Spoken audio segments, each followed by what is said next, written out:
दोस्तों, मेरा नाम है मृदुल शर्मा और आप देख रहे हैं मेरा channel tech space India. India के जितने क्लोज रिलेशन नेपाल के साथ रहे हैं, मुझे नहीं लगता है किसी और कंट्री के साथ इतने क्लोज रिलेशन रहे होंगे, क्योंकि इंडियंस और नेपालीस बिना पासपोर्ट के एक दूसरे की कंट्री में आ सकते हैं, जा सकते हैं, काम कर सकते हैं। तो आइए, जो अभी नेपाल और इंडिया का डिस्प्यूट चल रहा है, बॉर्डर डिस्प्यूट चल रहा है, उसके बारे में बात करते हैं।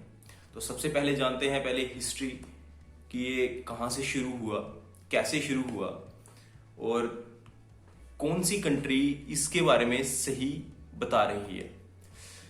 तो आइए शुरू करते हैं।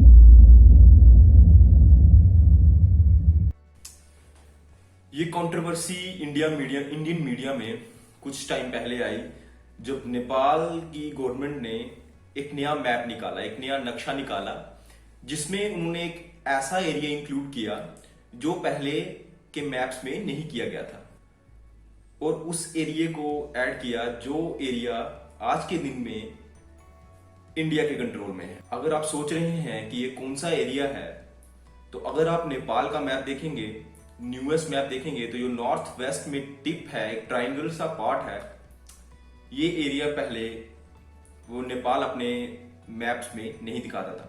और अभी जो 2020 में उन्होंने न्यू मैप निकाला है, उसमें ये एरिया इंक्लूड किया है। ये एरिया एक्चुअली में दोस्तों उत्तराखंड में आता है। एक्चुअली में ये ईस्टर्न मोस्टर्न टिप है उत्तराखंड की, और ये अराउंड 300 स्क्वायर किलोमीटर का एरिया है।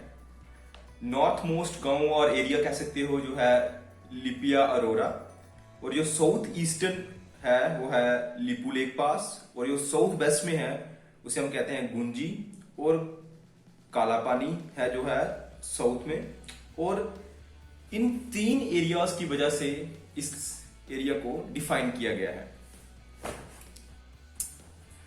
आइए देखते हैं कि ये कन्फ्लिक्ट शुरू कब हुआ, कब ये डिस्प्यूट होना शुरू हुआ कि ये लिपू लेक वाला और काला पानी वाला जो हिंसा है वो नेपाल का है कि इंडिया का है। एक्चुअली में हमें इन सब को जानने से पहले इसका एक हिस्ट्री चेक कर लेना चाहिए, इसका एक हिस्टोरिकल बैकग्राउंड देख लेना चाहिए, कहाँ से ये कन्फ्लिक्ट शुरू हुआ और कहाँ पे ये खत्म होगा। तो आइए शुरू करते हैं इंडियन नेपाल बॉर्डर डिस्प्यूट। आइए देखते हैं कि इसकी शुरुआत कहां से हुई। इसकी शुरुआत हुई 6 महीने पहले, नवंबर के महीने में, जब इंडियन गवर्नमेंट ने एक नया मैप निकाला, जिसमें जो काला पानी का रीजन था वो अपने मैप के अंडर दिखाया इंडियन गवर्नमेंट ने, जिससे नेपाल की गवर्नमेंट बिल्कुल खुश नहीं थी, और जिसकी वजह से वहां पे प्रोटेस्ट शुरू हुए। और फिर नेपाल की गवर्नमेंट ने एक अपना मैप निकाला, जिसमें वो सारा रीजन, लिपू लेक, काला पानी पास वाला रीजन, सारा उन्होंने अपने मैप के अंडर दिखाया। दूसरा इवेंट ये है कि जब इंडिया ने एक 80 किलोमीटर रोड डेवलप करना शुरू किया उसी डिस्प्यूटेड एरिया में, तो नेपाल की गवर्नमेंट जिससे बिल्कुल खुश नहीं थी। इस रोड का पर्पस ये था कि वहां कैलाश मानसरोवर तक की पिलग्रिमेज यात्रा, जिससे टाइम बचता, सेफ्टी और भी बड़े सारे रीजंस से वो रोड बनाई गई थी। इस रोड के बनने से पहले जो कैलाश मानसरोवर की यात्रा होती थी, उन्हें सिक्किम से होते हुए जाना पड़ता। तो इंडिया के नजरिए से देखा जाए तो इस रोड का काफी अच्छा महत्व है, काफी अच्छी टेक्निकल बेनिफिट्स हैं। इस रोड के इनॉग्रेट होने के बाद नेपाली गवर्नमेंट बहुत ही नाराज हुई, और उनका मानना यह था कि लिपू लेक वाला जो हिस्सा है वो नेपाल के अंडर आता है, और जिसकी वजह से उन्हें इस रोड से दिक्कत है। और उनका ये मानना भी है कि अगर इंडिया को यहां पे रोड बनानी ही थी तो नेपाल के साथ एक एग्रीमेंट करनी चाहिए थी, बात करनी चाहिए थी, नेपाल की गवर्नमेंट के साथ नेगोशिएट करना चाहिए था, फिर जाके ये रोड बनानी चाहिए थी। इसके रिस्पॉन्स में ministry of external affairs of India ने एक रिस्पॉन्स दिया कि ये जो एरिया है ये टोटली इंडिया के कंट्रोल में है और ये इंडिया के अंडर आता है, जिससे नेपाल को इस रोड से कोई भी प्रॉब्लम नहीं होनी चाहिए। हालत तब बद से बदतर हो गई जब नेपाल में इस चीज को लेके प्रोटेस्ट होने लगे। 15 मई 2020 इंडियन आर्मी चीफ ने कहा कि नेपाल में जो कॉन्फ्लिक्ट चल रहा है, नेपाल में जो प्रोटेस्ट हो रहे हैं, उसमें चाइना का हाथ है। इसी का रिस्पांस देते हुए नेपाल की गवर्नमेंट में 20 मई 2020 में एक नया मैप निकाला, जिसमें लिपू लेक और काला पानी वाला जो एरिया है उन्होंने अपने मैप के अंडर दिखाया। हमारी कहानी शुरू होती है आज से 200 साल पहले, जब इंडिया में ब्रिटिश रूल था। और ब्रिटिश रूल जो था वो ट्राई कर रहा था एक्सपैंड करने की टूवर्ड्स नेपाल। उस टाइम पे नेपाल में एक किंगडम हुआ करता था, the kingdom of Gorkha. Britisher kingdom और द किंगडम ऑफ गोरखा के बीच में एक लड़ाई हुई, जिसे कहा जाता है एंग्लो नेपालीस वार। 1814 से लेके 1816 तक ये वॉर चली और उसके बाद एक ट्रीटी साइन की गई, ट्रीटी ऑफ सुगोली, जिसके अंडर सिक्किम और सिक्किम वाला पार्ट जो था वो नेपाल ने खो दिया, जिसपे ब्रिटिश रूल हो गया। जो महाकाली नदी है वो इंडिया और नेपाल का बॉर्डर डिफाइन करती है।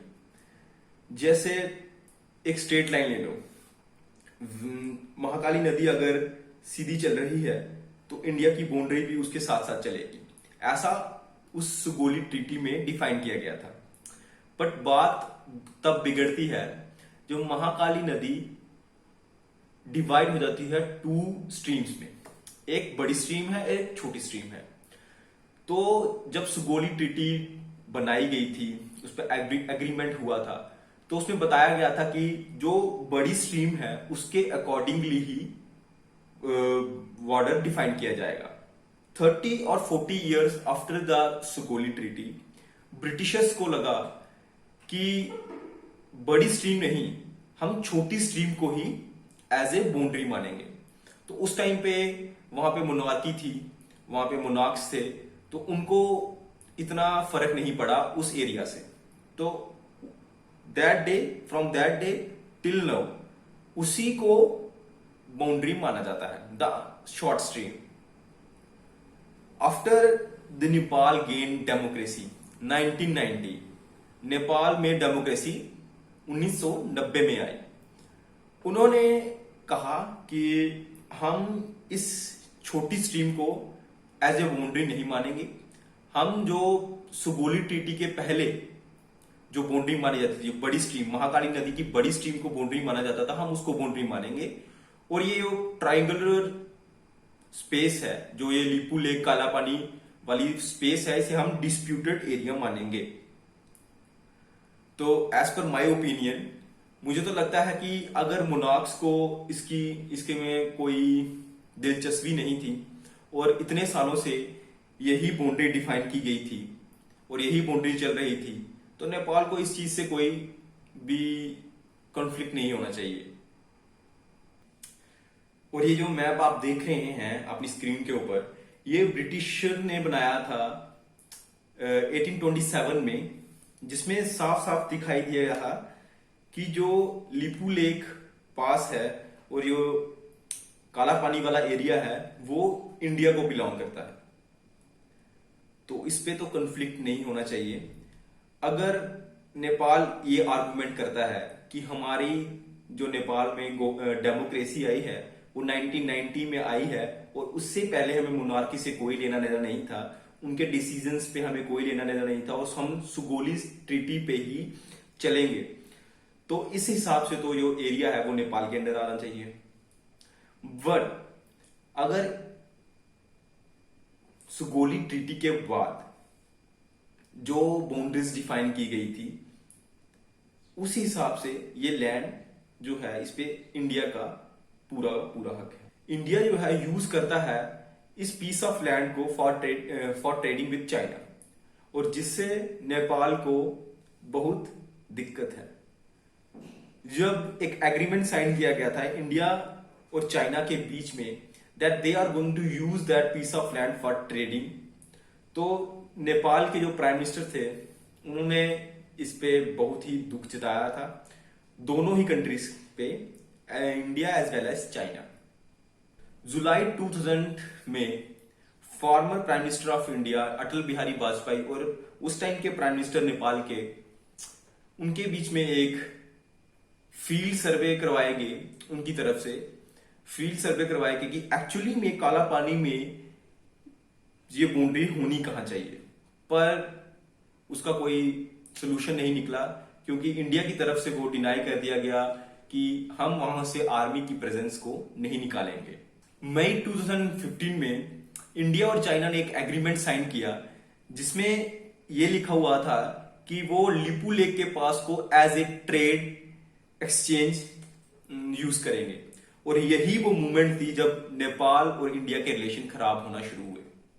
और लास्ट में मैं यही बोलना चाहूंगा कि पिछली वीडियो को इतना प्यार देने के लिए बहुत बहुत शुक्रिया, और इस वीडियो को भी एटलीस्ट